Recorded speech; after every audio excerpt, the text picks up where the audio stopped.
Assalamualaikum warahmatullahi wabarakatuh. Perkenalkan, saya Muhammad Safar Sahara. Pada kesempatan ini saya ingin menyampaikan pendapat pribadi saya mengenai hal-hal yang saya pelajari selama mengikuti mata kuliah praktik peradilan pidana. Tentang membuat surat kuasa.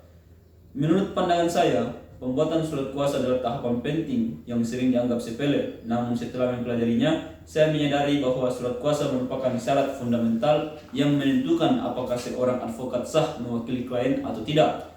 Bagi saya secara pribadi, surat kuasa menunjukkan hubungan kepercayaan antara klien dan penasihat hukum. Ini dasar etika profesi yang sangat penting. 2. Tentang BAP penyidik. Ketika memperhatikan penyusunan BAP, baru saya pahami betapa pentingnya peran penyidik. Menurut pendapat saya, kualitas BAP sangat menentukan arah sebuah perkara pidana. Jika pertanyaan penyidik tidak tepat atau pencatatan tidak akurat, maka kebenaran materi bisa meleset jauh. Menurut saya pribadi, profesionalitas penyidik sangat menentukan keadilan sejak awal proses. 3. Tentang penyusunan surat dakwaan. Dalam menyusun surat dakwaan, saya melihat langsung betapa kompleksnya tugas jaksa penuntut umum.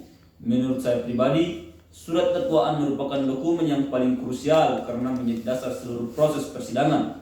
Bagi saya, dakwaan harus disusun cermat, jelas, dan tidak boleh kabur. Dari sini saya belajar bahwa ketelitian hukum memang tidak bisa ditawar. 4. Tentang eksepsi. Menurut pendapat saya, eksepsi adalah bentuk kontrol terhadap dakwaan jaksa. Eksepsi bukan sekedar formalitas, tetapi alat penting bagi penasihat hukum untuk memastikan dakwaan memenuhi syarat formil dan material.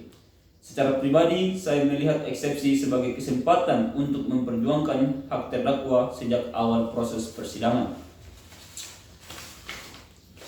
5. Tentang pledoi. Saat mempelajari pledoi atau nota pembelaan, saya merasa ini adalah bagian paling manusiawi dari proses peradilan pidana. Menurut saya, pledoi adalah ruang di mana penasihat hukum dapat menyampaikan pembelaan berdasarkan hati nurani sekaligus hukum. Di sini saya belajar bahwa advokat bukan hanya pembaca pasal, tetapi juga penyambung suara terdakwa. 6. Tentang putusan sela. Menurut pandangan saya, putusan sela adalah bentuk penguasaan hakim terhadap jalannya persidangan. Putusan sela menunjukkan bahwa hakim tidak hanya pasif menunggu pembuktian, tetapi juga memastikan persidangan berjalan sesuai prosedur.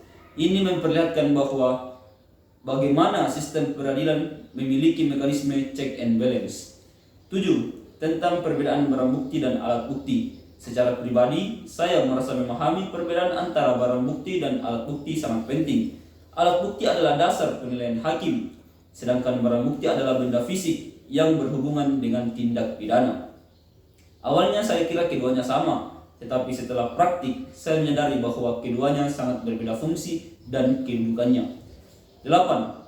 Penutup. Dari keseluruhan materi praktik peradilan pidana, menurut pendapat saya pribadi, mata kuliah ini sangat membantu saya memahami bagaimana hukum pidana benar-benar bekerja dalam praktik. Saya belajar bahwa proses peradilan tidak hanya soal pasal-pasal, tetapi juga profesionalitas, etika, dan keberanian memperjuangkan kebenaran.